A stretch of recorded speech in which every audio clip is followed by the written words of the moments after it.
All right, y'all. Today we're gonna be talking about. This doesn't feel right. Let's change the ambiance here. Yeah. And now, the review for Malcolm and Marie. Let's get it.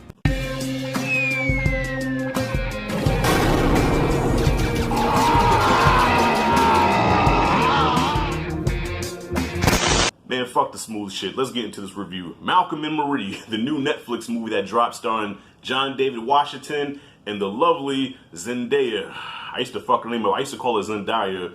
And then my daughter corrected me. She said, no, that is Zendaya. Zendaya, tomato. Anyways, this is directed by Sam Livingston, who also directed Zendaya in the HBO series Euphoria. So here he is directing a movie about this couple who is going at it for the whole night. This is a movie about a couple arguing for a whole night. That's basically what this is. I was anticipating this watching the trailer because I was getting Spike Lee vibes with it. You know, She's Gotta Have It, and more bit of blues, like kind of like a smooth jazzy movie about relational shit. And sometimes it pulled it off, but I gotta say, you can tell this wasn't directed by a black dude. I'm sorry, I don't mean to make this a race thing, but it just is what it is. I've been around enough black couples, okay? I've been one half of a black couple several times, all right? And I know how black couples argue, and that ain't it, all right? But I will say, John David Washington, that there were times where the realism was coming out. I said, okay, yes, I've done that before. I can relate. You can see the differences between him and Zendaya as far as experience with relationships. See, Zendaya, I don't think she's ever really dated a brother before because I just, and I don't mean to pull her black card, but I'm just being real with y'all. I don't think she dated too many brothers because just the way she was acting, I'm like, I'm like, come on, sister, dig deep into your sisterism and pull out that angry black woman, the shaking of the head, the doing this right here, and motherfucker this. Now, the only time she did that is when she pulled that damn knife out. Spoiler, mild spoiler here. There's a scene where she pulled a knife out, and I said, holy shit, this just got real. Okay, now this is authentic because sisters are notorious for pulling knives on us when we piss them off. All right? But it doesn't go exactly the way you think, but I'll let you watch the movie to figure it out for yourself. But yeah, y'all, the realism here was not really there. So there were some times where I bought it, and there were times where I really didn't buy it, where I'm like, nah. And then it got to a point where I started to check out. This movie takes place in one night. So the John David Washington character, Malcolm, and yeah, I just realized they're the only two characters in this movie. There's no other people in this movie. It's just them two. Literally, y'all, it's an argument for a whole night. Okay, Malcolm is a filmmaker. He just, I guess, had a screening or whatever, and it went really well. And he's feeling himself. He's on top of the world. He's playing old school music, you know what I'm saying? And Zendaya, she's Marie, she's just like, whatever, I don't give a shit, resting bitch face for the first 20 minutes of the movie. And then they start arguing, and after that, this movie becomes a bipolar film of they're arguing, that they're in love. John David Washington, I keep calling John David Washington, his name of the character is Malcolm, okay? Malcolm is, okay, they go from fighting, then they're lovemaking, then Malcolm is biting her, literally, he's chewing on her as if she's like a piece of like candy or some shit, you know what I'm saying? Like he's actually biting her and just, he's got his hands and mouth all over her, you know what I'm saying? And then they go to cursing each other out, then they're in love again, then they're apologizing to each other. Okay, I know this is how most couples do, relationships are like that. Relationships are bipolar, women are bipolar, men not so much bipolar, but sometimes we snap because women make a lot of shit fucking difficult. I said it, I don't care. That's just my point of view, goddammit. Sisters, please don't sacrifice me. Don't crucify me. Who's this calling me? Don't call I'm in production. It was kind of all over the place. By the end of this movie, I was almost exhausted. I was just like, okay.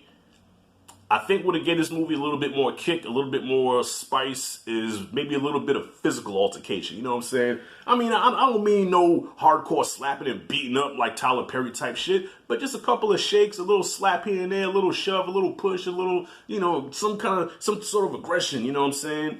I think that would have added something to it. Now, if you really want a movie like this, what they should have did was film my next door neighbors that lived across the hall from me. That they moved out now, that they're no longer there. But there was a couple that used to live across from me. And when I say that was a movie by itself, and just this movie's length, which was an hour and 40 minutes, okay, so an hour and 47 minutes of arguing, which is what this movie is, Next Door would have gave you that and then some. Because it goes from like arguing, like, you know, and I just give you a snippet of the shit that I used to hear next door. So the girl would leave, right? She would leave him by herself because he would get drunk, come home and argue, and then want to wake up and argue. But when he wake up, she'd be gone. So he would call her, bitch, really? You gonna fucking leave me? You gonna leave me, bitch? Where's my fucking money, bitch? Give me my money. So then she would come back, and then they start arguing again. I said I was going to the store. What's wrong with you? No, man, motherfucker, you out there running the streets, bitch. I'll beat your motherfucker head in. Oh, my God, you crazy. What's wrong with you? You got a problem? You fucking stupid for real. My God. And next thing you know, boom, boom, boom, boom. Ah! Bitch, I'll kill you, motherfucker. They kill me, motherfucker. Kill me. All of that. And one time her dad was over there because she's Jamaican. You know, her and her dad both are Jamaican. And the dad was like, hey, boy, don't put you out of my fucking door that again. You hear me? Man, I'll fight you too, old man. I don't give a fuck, nigga. That bomba clot, boom, boom, boom, boom, boom. Then they start fighting.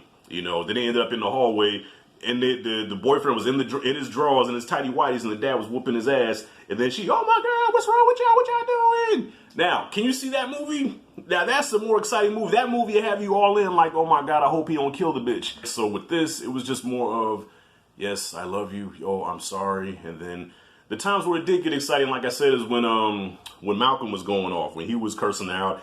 And sometimes he was really cursing out when she would say something. She would say, oh, you know, you whatever, blase. He'd be like, oh, shut the fuck up, Marie. You know? And look, y'all, let me tell you something. John David Washington, I think, is really coming into his own as an actor. You know what I'm saying? He acted his ass off. You could tell he was really...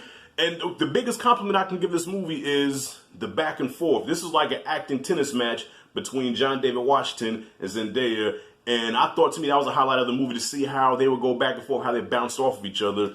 But, y'all, even though I say he's coming to his own as an actor, you know what I'm saying, and escaping his father's shadow, because some people say, yeah, Denzel's boy, which I think is unfair, because I think he's a respectable actor where you don't have to label him as Denzel's boy, you know what I'm saying? Of course, that's his son, but come on, he's his own man, you know, show that man some respect.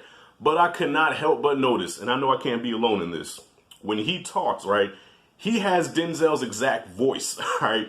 He may not have his father's looks, but he has Denzel's voice completely. It's almost like when he spoke, it's almost like they dubbed Denzel's voice over his. That's how much he sounds like his daddy. And there were times you heard Denzel, you know, some of his mannerisms and shit, like some things that he said and how he would say it. Like I was thinking Training Day, I was thinking Ricochet, I was thinking A Soldier Story, you know what I'm saying? I was thinking of all the movies that Denzel was in. So I cannot help it. I was trying to turn it off, you know, because I'm rooting for him to just break away from his pops and be like, okay, I'm John David Washington. I'm not just Denzel's boy, you know what I'm saying? But I couldn't. I was trying to turn it off. I kept hearing Denzel in there. And I guess there's nothing he can do about that. That's just his voice. But anyways, y'all, Malcolm and Marie, I think is a decent watch. If it's one of those like rainy days or you're feeling under the weather, there's nothing else really to watch. You know, you just want to just watch something while you're eating some soup and you're under the covers, you know what I'm saying? I say watch this movie. You know, I think it's a good watch for one time, but I don't think I'll watch it again. You know what I mean? But I respect the actor's ability and the layers that they had. And Zendaya, listen, she's a rock star herself. And, you know, I always thought she was a toothpick. She was real skinny. You know, I never really found her to be that sexy, but this movie made her sexy, man. She was walking around in her drawers and in a t-shirt and shit, and you know, when her turkeys were done, and yeah, she by the end of the movie, as the movie went on, the more sexier she got. I said, God damn, okay. So yeah, wrapping this up, y'all. I'm gonna give Malcolm and Marie, I'm gonna give it a C. It's just an average movie. Relational wise, it was realistic at times, but not so realistic. Not to say all black couples argue ghetto, but I'm just saying, just from the shit that I've seen, yeah, that wasn't a real black couple arguing. Okay, that was a movie black couple arguing in a movie, but that shit did not come across authentic. You know what I'm saying? You want some authentic black couple arguing, watch Baby Boy, Jodie and Yvette. That's some authentic shit for your ass. So anyways, y'all, what'd you think about Malcolm and Marie? Comment freely below. If you like and did the content, hit that like and subscribe, notification bell in the corner. This is Rashad G signing out. See you in the next video.